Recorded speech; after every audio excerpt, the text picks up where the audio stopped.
TV দেখতে দেখতে brain stroke করেছেন অভিনেত্রী। কোনো শারীরিক অসুস্থতা নেই। শুটিং শেষ করে নিজ বাড়িতে অবসর সময় পার করছিলেন ওপার বাংলার অভিনেত্রী সায়ন্তনী মল্লিক। গত বুধবার নিজ বাসায় নিশ্চিন্তে বসে টেলিভিশন দেখছিলেন। কল্পনা করতে পারেননি যে মুহূর্তের মধ্যেই এমন একটা ঘটনা ঘটবে। টিভি দেখতে দেখতেই শরীরে অস্বস্তি শুরু হয় সায়ন্তনীর। এরপর দ্রুত তাকে হাসপাতালে নিয়ে যান তার স্বামী অভিনেতা ইন্দ্রনীল।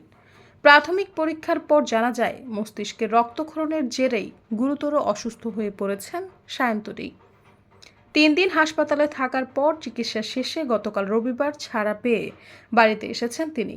চিকিৎসক তাকে বিশ্রামে থাকার নির্দেশনা দিয়েছেন। তার স্বামী ইন্দ্রনীল জানিয়েছেন, ডাক্তার কড়া কোনো নিয়মে থাকার পরামর্শ না দিলেও সায়ন্তনীকে 15 দিন পুরোপুরি বিশ্রামে থাকতে বলেছেন। টেলিপর্দার তারকা দম্পতির আশঙ্কা, ভাগ্যে শুটিংয়ে গিয়ে এ ধরনের ঘটনা ঘটেনি, না হলে বেশি সমস্যায় পড়তে হতো, যার জন্য ঈশ্বরকে ধন্যবাদও জানিয়েছেন সায়ন্তনী, ইন্দ্রনীল। সৈয়দা ফারিয়া, সমযোগ।